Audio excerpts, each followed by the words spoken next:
Bus strike matter has been postponed to the 1st of February 2023. Putco management approached the Labour Court in a bid to force drivers to stop the ongoing wage strike. It's been a week since drivers downed their tools, demanding a 6% salary increase. It's understood the bus company is also owing its workers bonuses dating back 3 years. Drivers say they will intensify their strike until all their demands have been met. Got to my colleagues, reporters Nqobile Madlala and Putco Jones following this story for us today. First up, let's go to Nqobile on the ground in Soweto at Putco. Good afternoon, Nqobile. What is the latest you can tell us? The matter is in court as well. We will talk to Putco Jones about that shortly. But let's begin with you on the ground. What's happening there today? Well, Bredan, the people on the ground are still waiting to hear from some of the leaders to explain to them what will be happening going forward. But for now, I do have a Putco spokesperson, and we want to get an update, Bredan, as you say that there has been a postponement of the case to the 1st of February. But Lindo, what we want to know is what has court done? What is the process now? What is it that came out of court? Okay, so today as Putco we went to court. As you've seen in the past couple of days since the strike began, there have been some disruptions to our services. Our buses have not been able to operate. Our workers have also been stopped from entering some of our business units. So what essentially Putco went to do today in court was to ask for the court to give us an order in terms of ordering people not to blockade our services when we are trying to operate as Putco, and that is the gist of it. But further to that,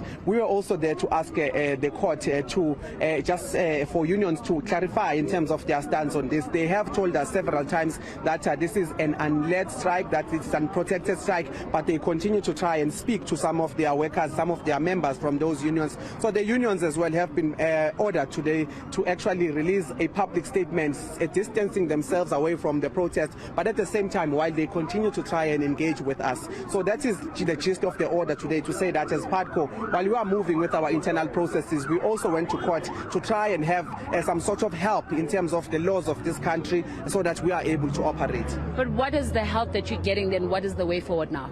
Look, what we are getting is essentially saying that there is an order, a standing court order, that basically orders anyone to not, disrupt the services of Putco, to not be blockading as we've seen in the past couple of days. And law enforcement authorities will then take effect in that manner. So we are hoping that it won't get to that. That's actually one of the things that the judge has said, to say that we're hoping it won't get to law enforcement, but at the same time, the unions have been employed as well to say that go back to your members, speak to them, tell them that there's an order from the court that they must desist from blocking some of the services of Putco. At mind for us is the commuters that have been left stranded. I've even received in the last 2 minutes messages, some of them asking me to write a letter to their employer about why is it that they cannot make it at some days because of the high cost of alternative transport. And I mean, let's talk about those commuters that are going to be caught in all of this. What does this mean for commuters in the morning? Does that mean that they have Putco working tomorrow? Not at all. Remember that there is another process that is running parallel to what we were doing, and that process was the issue of saying we issued notices for an intention to dismiss for the company. Yesterday we gave a deadline of 5 p.m. where we were able to receive some representations from workers in terms of why they should not be dismissed by the company. But that process in unfolding, we've been inundated with issues of saying that we need to then check the merits of all of the representations, and the company will then finalize in terms of some of those that need to part ways with the company, but those that need to stay with the company. So that's the process we are inundated with. But after that process, we will be able to tally and get a sense of how many people we have in our employ, how that is going to affect our operations, and thereafter move on from that area. So does that mean that then the people that use your transport will have to wait longer than what they have been? Under the circumstances, that is exactly what it means. We are disrupted in this nature. It's not something we've planned, but nonetheless it is something we work on as speedily as possible to ensure that we get back on the road as soon as we possibly can. Under the circumstances, we're doing all we can.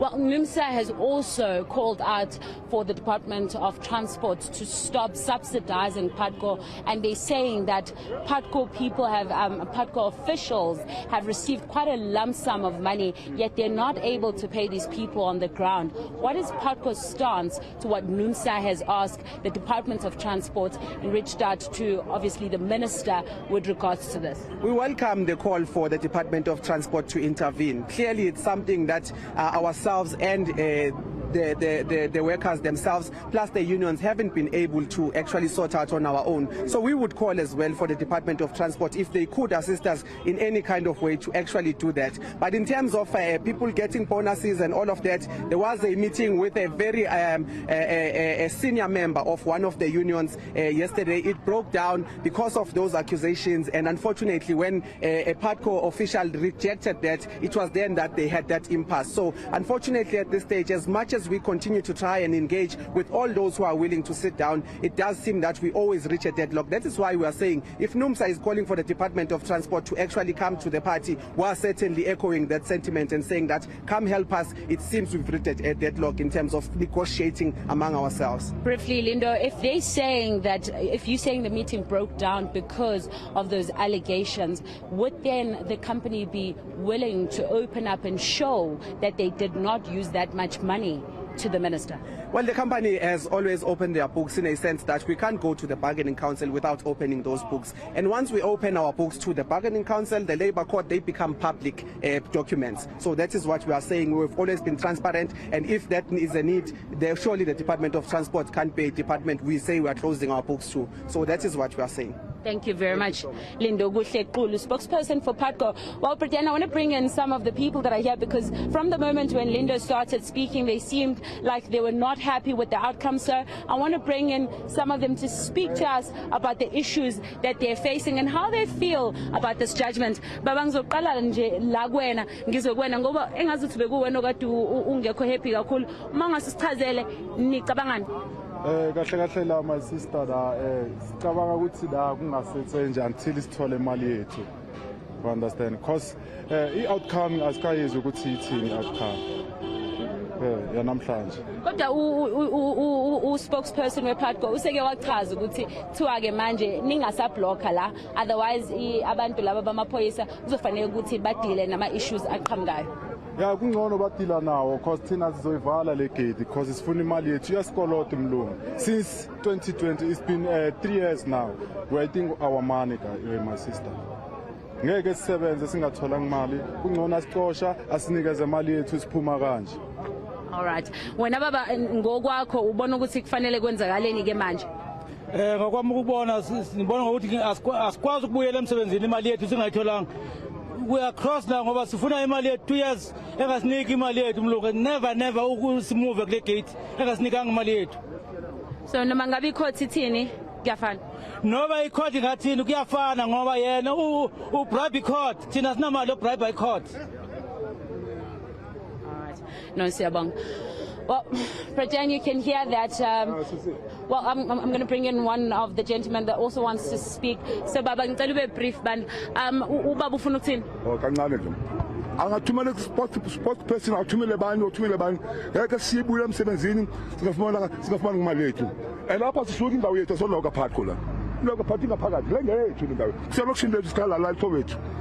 Sikhala la eSoweto. Ngoba ngenzani thumela amaswathi enzani adubulayo kwenzeni asihambile asifuna imali yethu ngeke sosebenza kathola imali yethu.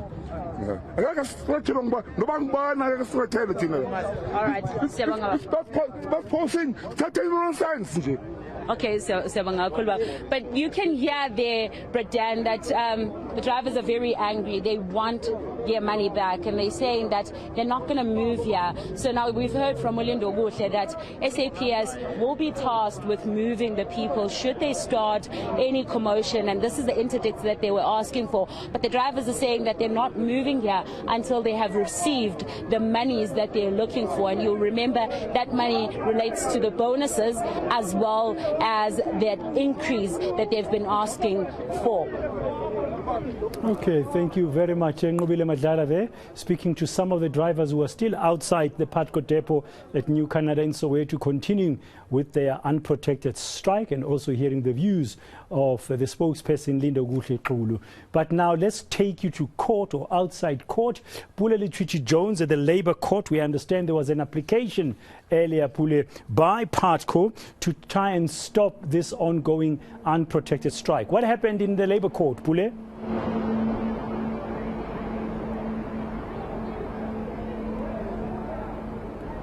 I don't think Pule can hear me, unfortunately.